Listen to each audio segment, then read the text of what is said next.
Hello and welcome. Overtaking is, without a doubt, one of the most dangerous maneuvers on the road. You're moving into the opposite lane at relatively high speed, where a vehicle coming from the other direction may appear at any moment. And chances are, it won't be moving slowly either. And that's only one of the risks involved. At the same time, overtaking is practically unavoidable. Sooner or later, you'll find yourself stuck behind someone driving slowly for one reason or another, and you'll want to get past them. That's why it's extremely important to know how to do it safely and correctly, which is exactly what we'll cover in this video.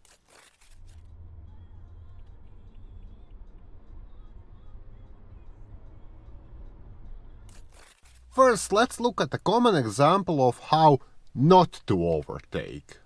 You have a slow vehicle in front of you and you're driving only a few feet behind it, waiting for an opportunity to pass. This is a familiar sight you've probably seen and done countless times.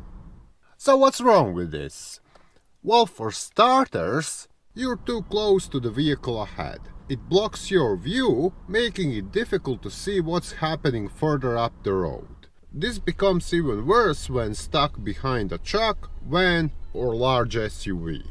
On top of that, while you're focused on oncoming traffic, the driver in front of you may suddenly slam the brakes for any reason. If that happens, you may not have enough time to react.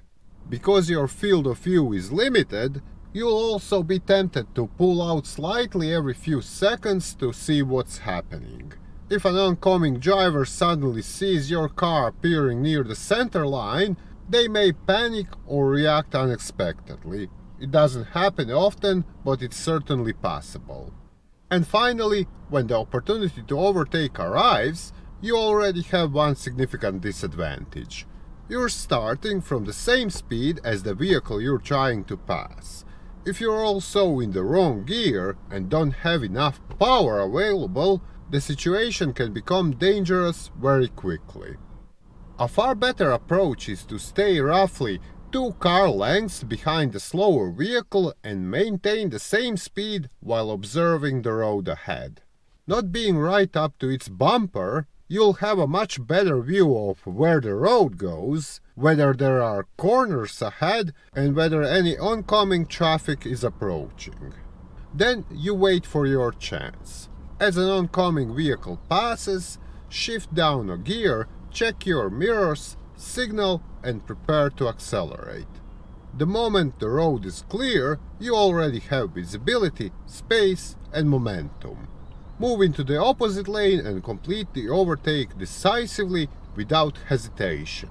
Once you've passed the slower vehicle, return to your lane, ease off the throttle, shift back up if necessary, and continue driving at your desired cruising speed. The example we just covered could be described as a textbook overtake on an open road. In reality, situations can look very different. However, there are always 3 key factors you must take in account before overtaking. The first is visibility. Can you clearly see the road ahead? Is there enough straight available? Are there bends, junctions, hills, or center lines ahead? The second factor is space. Do you have enough empty road in the opposite lane to safely pass the vehicle ahead? Keep in mind that the amount of space you need depends heavily on how quickly your vehicle can accelerate. And while we're talking about speed, remember that oncoming cars may be traveling much faster than you expect. What initially appears to be a safe gap can disappear surprisingly quickly. The third factor is momentum. Before overtaking, you should already be building speed in your own lane. That's one of the main reasons for leaving a gap behind the vehicle you're planning to pass. If everything looks safe, you simply move into the opposite lane and complete the maneuver quickly. The goal here is not to spend unnecessary time in the opposing lane. That said, don't overdo it. It's perfectly normal to exceed the speed limit slightly while overtaking, But that doesn't mean you should be doing 90 miles per hour on a rural road just to get past one car. One situation many drivers eventually come across is this. You already moved into the opposite lane and started overtaking when suddenly the driver you're passing begins accelerating. If you're still slightly behind it, the safest option usually is to abort the maneuver and return to your lane. Yes, I know this is frustrating, but that's still better than forcing an overtake that now requires far more time and distance than you originally expected.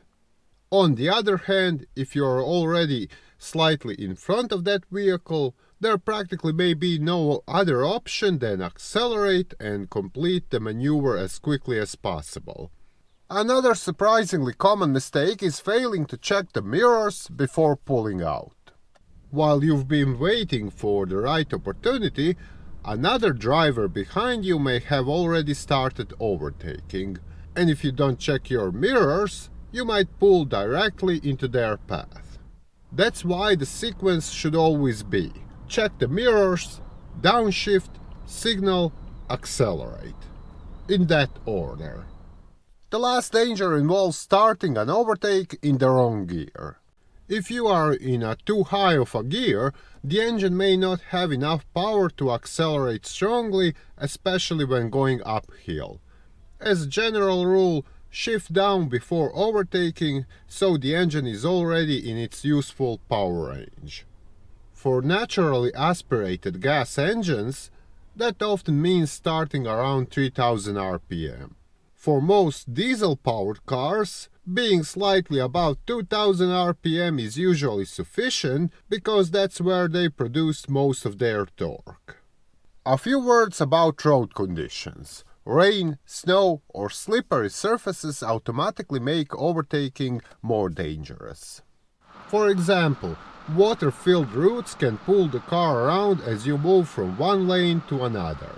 And if you're overtaking a truck on a wet road, expect a large amount of spray hitting your windshield, which can temporarily reduce visibility. Finally, there's one last danger worth mentioning: overconfidence. If the available space feels tight, the oncoming vehicle seems too close, or you're approaching a bend, it's usually better to wait for another opportunity. Personally, I don't think such situations are worth the risk. So there you have it. Overtaking doesn't have to be stressful, but it does require good judgment, proper preparation, and patience. Remember the three key factors: visibility, space, and speed. Build momentum before pulling out, check your mirrors, choose the right gear, and never force a situation that doesn't feel completely safe. If you found this helpful, hit like, subscribe for more practical driving tips, and let me know in the comments, what's the closest call you ever had while overtaking? See you in the next one.